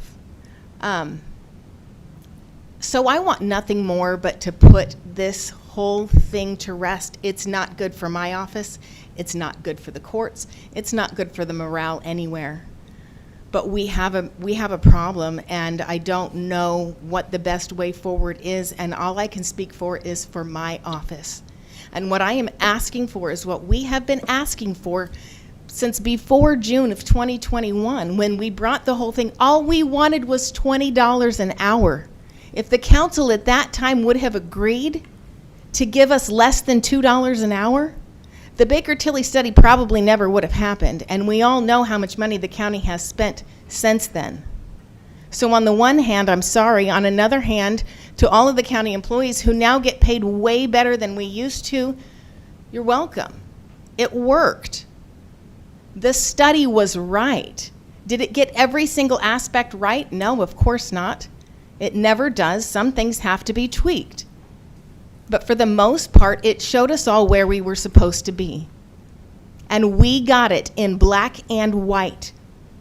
What our office is supposed to be making compared to the rest of the people in the county. And still, I feel like every time that we ask for anything, that we're laughed at, that we are picked on, that it is thrown around why we don't deserve this. Nobody understands, unless you are an administrator in our office, the entire workings of our office, and everything can be said for every single office in this county. All of our county employees. Chris, you are absolutely correct, if he's still here. It's not just about the clerk's office. We as county employees need to make sure that we are getting compensated, or we're going to lose our good people that we have. What do we want to be going forward? What do we want our county to be? Do we want to have good people that know what they're doing, or do we want to lose them to the private sector? Because all of this infighting and all of this low morale and all of these cheap shots that are being taken every day, it's weighing on all of us. And if we don't act, we're, as a county, going to be in trouble. I do appreciate your time. I am sincerely asking that you would consider this for the clerk's office. I don't have a lot else to say, but I would like to acknowledge my staff that is here tonight. You guys are absolutely amazing. And whatever happens here tonight, you guys are worth so, so much. I see you. I see you every single day and the hard work that you do. Thank you. Thank you. Mr. President. May have some questions. Councilman Anderson? I apologize. Yes. Oh, no, just a couple questions that I had for you. As you know, anytime we do a study, there's always a problem, and somebody gets shortened, and somebody gets happy, and somebody gets mad. Mm-hmm. Been through a lot of studies from the years that I was here, and every one of them caused conflict and caused people to be mad at each other and getting bad attitudes, and so it happens, and we know that. Yeah. And they have, the president put me in charge of the budget committee this year, which is, I'm waiting on Baker Tilly, in case you want to know. No. Is that the guy in the hat? Is he one of your good employees too? Yes, yes, this is Leo. He's our warehouse clerk. I've known Leo for years. But, yeah, that's right. But anyway, we've got, Thank you. we do have as you all know, we're going to have budget cuts and stuff like that through the next few years, the way the government seems to be working and Right. and what we have to do. And we do have a tough decision to do. You do. And I'm just sitting here looking at all the ones that we've approved and ones we've disapproved. And there's several we disapproved or tabled. But I know the clerks, I've used them before in the clerk's office, and they're good people and probably deserving. So, you know, you would see what everybody has a comment on. Randy? Mr. President. Councilman Gentry? So I want to start with a legal question, and this is because I am a rookie. I see in these amended salary ordinance request a change in the chief deputy clerk's pay, and pending any motion that would be made, I want to make sure I fully understand that currently the chief deputies in each department are set at 80% of the elected official. Do we have, I just want to make sure, do we even have the option to modify that as a one-off? Or, again, is that something tied to something bigger that we shouldn't dive into? I believe you're right, Councilman Gentry. I mean, I've heard the 80% of the elected official salary used. To say that's uniform across the county, I would not have that much knowledge here right now to say that every chief deputy makes the same amount. Is that it? Yeah, so they're confirming that that is the case. It is 80%? Yes. So, okay, all right. Thank you for your opinion on that. Thank you. Mr. President, I would like to continue to, I want to go and just state that on the short tenure that I have had on the council, I've watched council members encourage departments to think outside the box. And something that you did not present tonight, but you clearly presented at our Sunshine meeting a week ago, was that this is essentially fully paid because you're willing to not staff the new magistrate and stretch your employees across to cover that, thus preventing this council from having to, and I don't care whether we dissect this as one additional employee or two, it's going to have a lot to do with caseload. And I would think you're going to staff based off of caseload, and not all the courts have only one clerk personnel. Some of them have two. I've watched the assessor's office come before us. I've seen our auditor come and offer up overtime in the future. I see everybody getting creative. I wasn't here when the highway department got to midpoint. But the one thing is that I appreciate the fact that you came to us with something. The people that you're working with within the courts created a mandate. Do it or else.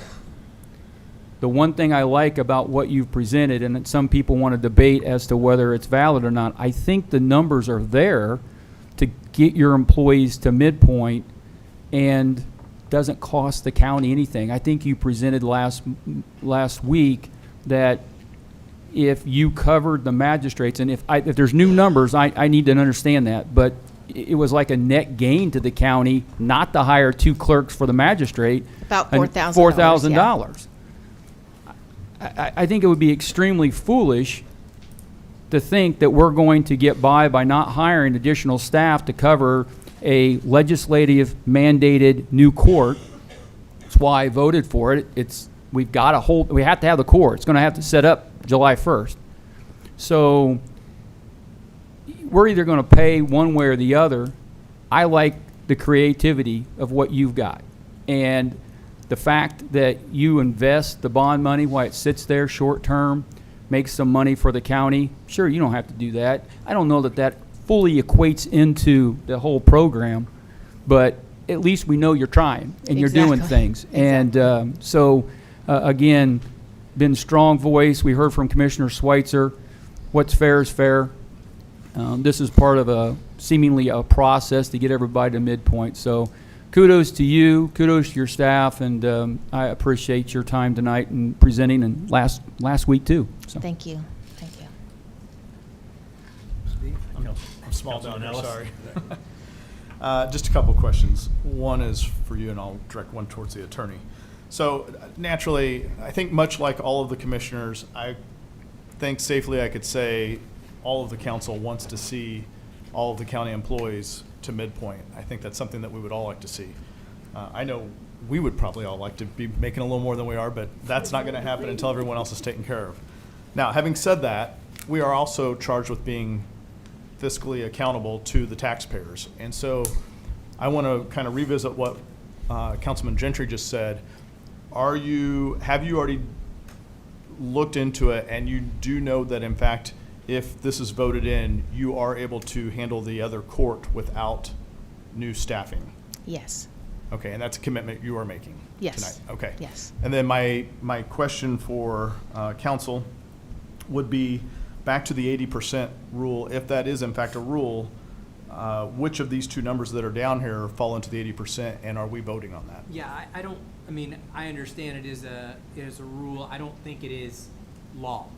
I mean, I didn't get an opportunity to answer Councilman Gentry's question fully. I think you can approve the increase that's proposed. It just, you know, has. Should we? It's a salary ordinance. I thought it was in the salary ordinance. I could be wrong on that. It used Well, to be. it is in the salary ordinance. You'd be amending the salary ordinance with regards to this. I don't think I mean, it has implications for sure to change one with the other. But in terms of that being legal, or that's by law, that is not the case. It's just practice, as it has been. It's my understanding that when Baker Tilly did it, they did not use a 80-20 rule or an 80% of the salary. If you calculate them, some are closer than others. They're in a close range, but they are not using that, take this amount and divide it and get 80% for the chief deputy. They did not do that. It's not in the salary ordinance anymore. So I'm just telling you, it's not there. Okay. And not written. It's not a written rule. It was something that we followed with WIS, but it's not something that Baker Tilly did. But they are, if you calculate them, they're close, they're, you know, but they're not an exact number like they used to be with WIS.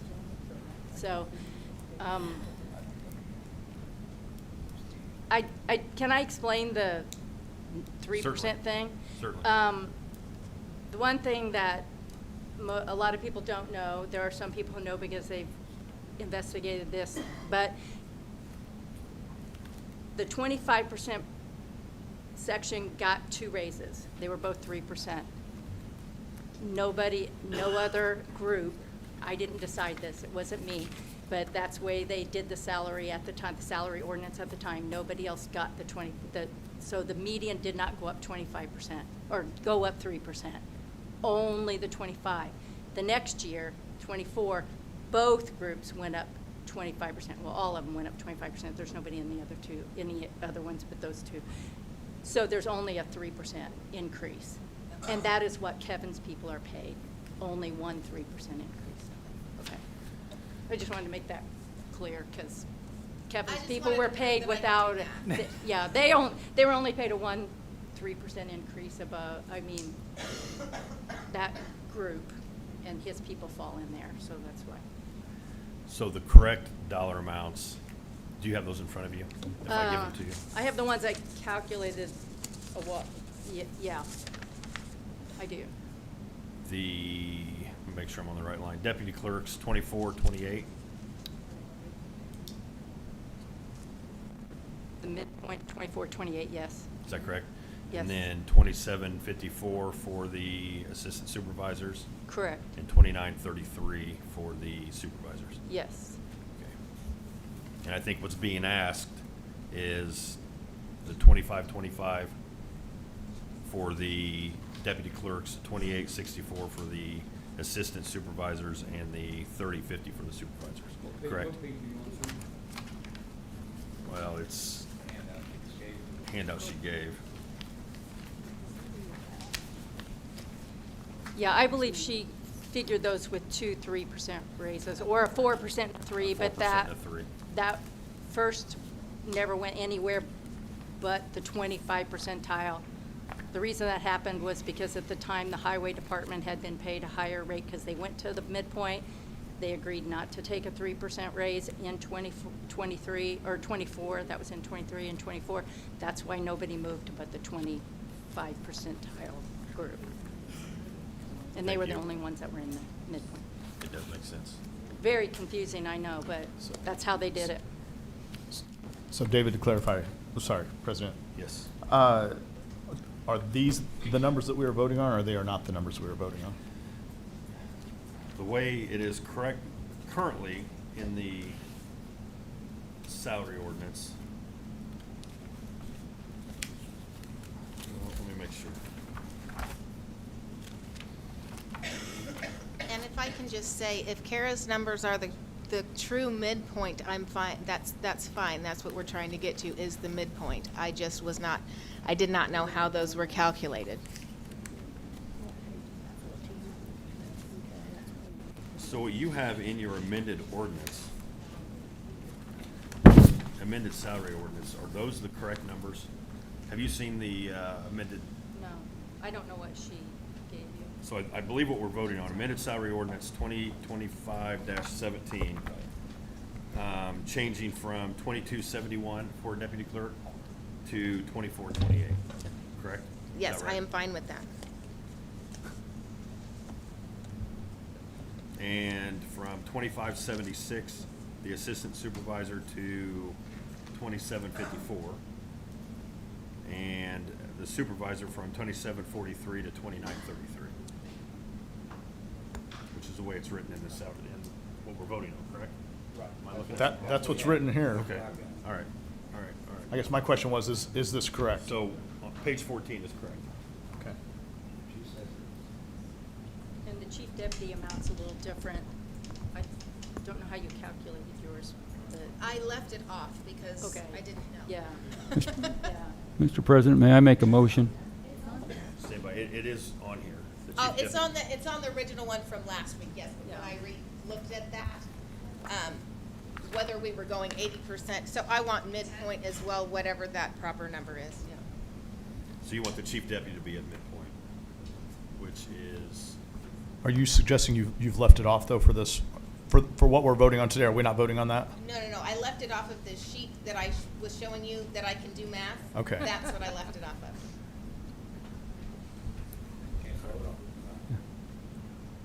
No, it's the handout that she gave us.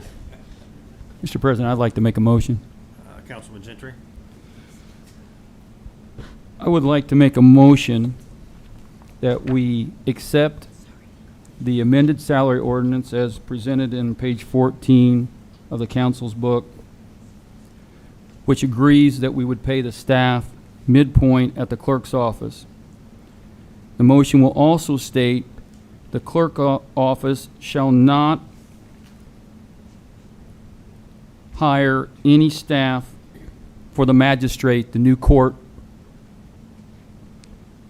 and that the clerk's pay will be frozen at that midpoint until the budget process takes effect in 2026, effective January 2027. The chief deputy's pay, no. The clerk's pay will be frozen at the midpoint until the budget committee meets in 2026 to determine 2027. I want to get everybody, the reasoning behind that motion is to get everybody in this county to midpoint, and that we're not chasing our tails when it comes to budget time this time around. I would also state that I would like to exclude the chief deputy from this amended salary ordinance change and allow the budget committee to reassess the 80% of the elected officials, which would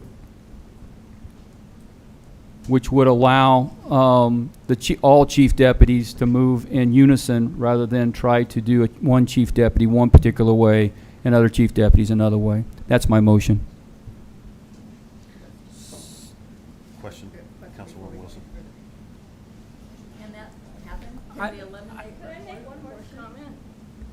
Hold on just a second.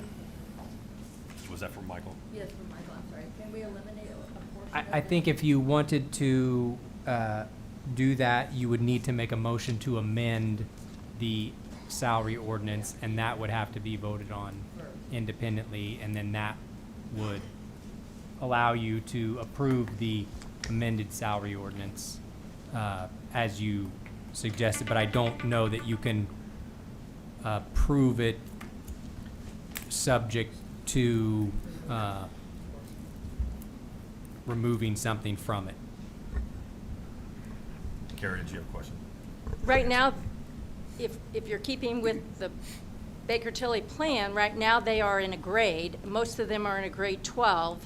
Some are a little bit, I think one's different. If you move that back to 80%, you're messing up your level 12 because now all level 12s won't be paid the same thing. Does that make sense? I mean, does that make sense? I mean, you're going to mess up your level 12s for everybody else if. Okay. Yeah, I mean, if you're going to So- keep Baker Tilly in levels, you got to keep them all together. Mr. President, I don't know what the proper term is, but I would withdraw my motion and like to make a corrected motion. Yes. Okay. The motion that I'm going to make is that we agree to the midpoint as presented on page 14 of the council's packet. The clerk office shall not hire any additional staff for the magistrate office as agreed to, and the clerk's pay will be frozen at that midpoint that we agreed to until the budget review of 2026, which would be effective January 2027. That's my motion. Is everybody clear on that? All right, motion by Councilman Gentry. Do I have a second? I'll second it. Second by Councilman Ellis. Any discussion?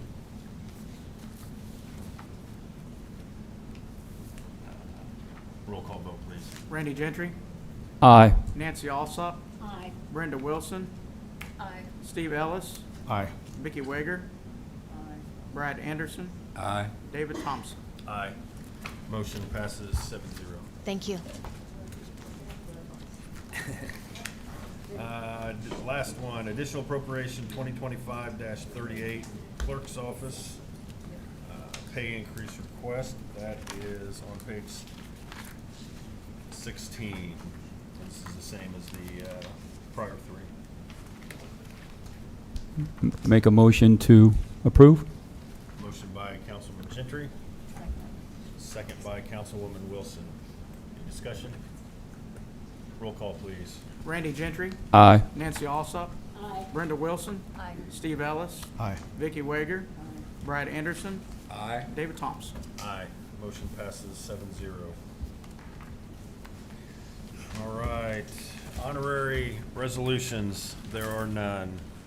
Resolutions relating to fiscal policies of the county, there are none. Appointments, none. Public comment. No public comment. Make a motion to adjourn. No, I'd like to say something. Well, you really did. I thought you were kidding. Yeah, I thought I was kidding. Cut me off. The budget committee, and you should have gotten an email for the budget heads or the office heads and all elected officials. We'll be meeting on the 4th, 5th, and 6th. Is that correct? You need to get it into August. But we will be hopefully getting a report from Baker Tilly, which is doing a study, but we need all these figures in. But I've asked that you reduce your budgets the best you can, because if we're going to get everybody to this position, it's going to take, you're going to have to bleed a little bit.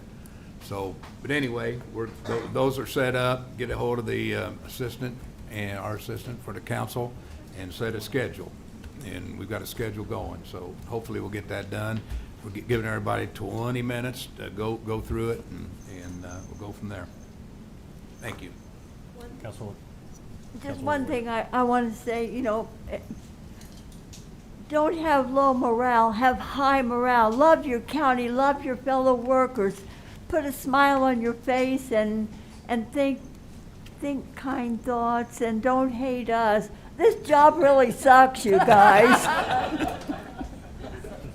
We're just trying so hard. I'll second that motion. We're pedaling as fast as we can. If you think your salary sucks, you ought to be making what we're making or what we're not making. I move we adjourn. Second. Those in favor say aye. Aye. Aye. Opposed? Don't leave, we gotta sign a whole bunch of stuff. All over.